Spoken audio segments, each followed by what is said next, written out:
সরকারের গুরুত্বপূর্ণ একটি সিদ্ধান্ত সামনে এসেছে, আর এই সিদ্ধান্তের কেন্দ্রবিন্দুতে রয়েছে ইনভেস্ট বাংলাদেশ কর্তৃপক্ষের চেয়ারম্যান আশিক চৌধুরী। কিন্তু প্রশ্ন হচ্ছে, একজন কর্তৃপক্ষ চেয়ারম্যানকে হঠাৎ কেন প্রতিমন্ত্রী মর্যাদা দেওয়া হলো, আর এই মর্যাদা পাওয়ার ফলে দায়িত্ব কিংবা সুযোগ সুবিধা বা কি পরিবর্তন আসছে?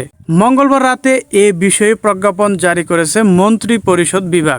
আর এই প্রজ্ঞাপনে বলা হয়েছে, ইনভেস্ট বাংলাদেশ কর্তৃপক্ষের চেয়ারম্যান হিসেবে দায়িত্ব পালনকালে আশিক চৌধুরী প্রতিমন্ত্রীর জন্য প্রযোজ্য বেতন ভাতা এবং অন্যান্য সুযোগ সুবিধা পাবেন। এখানেই শেষ নয়, সরকার কেন এমন সিদ্ধান্ত নিল সেটি এখন সবচেয়ে গুরুত্বপূর্ণ বিষয়। সরকারের পক্ষ থেকে বলা হয়েছে, চেয়ারম্যানকে দায়িত্ব পালনে সহায়তা করা এবং দেশি বিদেশি বিনিয়োগ বাড়ানোর পাশাপাশি বিনিয়োগের প্রক্রিয়াকে আরও সহজ করতে ইনভেস্ট বাংলাদেশ কর্তৃপক্ষের ভূমিকা শক্তিশালী করার লক্ষ্যেই এই সিদ্ধান্ত নেওয়া হয়েছে। অর্থাৎ বিষয়টি শুধু একজন কর্মকর্তার বাড়তি মর্যাদা দেওয়ার মধ্যেই সীমাবদ্ধ নয়, এর সঙ্গে দেশি বিনিয়োগ পরিবেশ এবং বিদেশি বিনিয়োগ আকর্ষণের বিষয়টিও সরাসরি যুক্ত।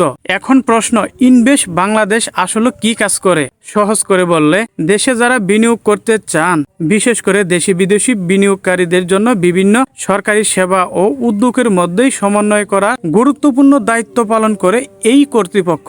একজন বিনিয়োগকারী যখন বাংলাদেশ ব্যবসা শিল্প স্থাপনের পরিকল্পনা করে, তখন তাকে বিভিন্ন সরকারি সংস্থার অনুমোদন এবং প্রক্রিয়ার মধ্য দিয়ে যেতে হয়। এই প্রক্রিয়া যেন আরো সহজ ও সুবিধা হয়, বিভিন্ন সংস্থার মধ্যে সমন্বয় বাড়ে এবং বিনিয়োগকারীরা দ্রুত সেবা পান, সেই লক্ষ্যেই কাজ করে ইনভেস্ট বাংলাদেশ কর্তৃপক্ষ। আর সেই প্রতিষ্ঠানের চেয়ারম্যান এখন প্রতিমন্ত্রীর সমমর্যাদা পাচ্ছেন। তবে এর অর্থ তিনি মন্ত্রিসভার একজন প্রতিমন্ত্রী হয়ে গেলেন? এখানে বিষয়টি একটু পরিষ্কার করা দরকার। প্রজ্ঞাপনের ভাষ্য অনুযায়ী আশিক চৌধুরী ইনভেস্ট বাংলাদেশ কর্তৃপক্ষের চেয়ারম্যান হিসাবে দায়িত্ব পালনের প্রতিমন্ত্রীর জন্য প্রযোজ্য বেতন ভাতা এবং অন্যান্য সুযোগ সুবিধা পাবেন। অর্থাৎ তার এই মর্যাদা মূলত চেয়ারম্যান হিসেবে দায়িত্ব পালনের সঙ্গে সম্পর্কিত।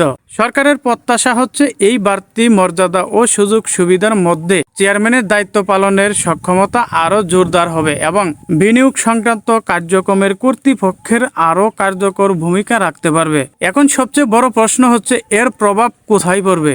বাংলাদেশের অর্থনীতিতে বিনিয়োগ একটি অত্যন্ত গুরুত্বপূর্ণ বিষয়। দেশে নতুন বিনিয়োগ হলে নতুন শিল্প কারখানা তৈরি হতে পারে, কর্মসংস্থান সুযোগ বাড়তে পারে এবং অর্থনৈতিক কর্মকাণ্ড বাড়তে পারে। বিশেষ করে বিদেশি বিনিয়োগকারীদের বাংলাদেশে আকৃষ্ট করা এবং বিনিয়োগের পথে থাকা বিভিন্ন জটিলতা কমানো সরকারের জন্য অনেক গুরুত্বপূর্ণ লক্ষ্য। তাই ইনভেস্ট বাংলাদেশ কর্তৃপক্ষের চেয়ারম্যানকে প্রতিমন্ত্রীর মর্যাদা দেওয়ার সিদ্ধান্তকেই সেই বৃহত্তর লক্ষ্য থেকেই দেখা হচ্ছে সরকার। মঙ্গলবার 25শে আগস্ট রাতে মন্ত্রী পরিষদ বিভাগ থেকে জারি করা প্রজ্ঞাপন অনুযায়ী সিদ্ধান্ত অবিলম্বে কার্যকর করা হবে। অর্থাৎ এখন থেকে চেয়ারম্যান হিসেবে দায়িত্ব পালন করার সময় আশিক চৌধুরী প্রতিমন্ত্রী সমমর্যাদা এবং সংশ্লিষ্ট সুযোগ সুবিধা ভোগ করবে।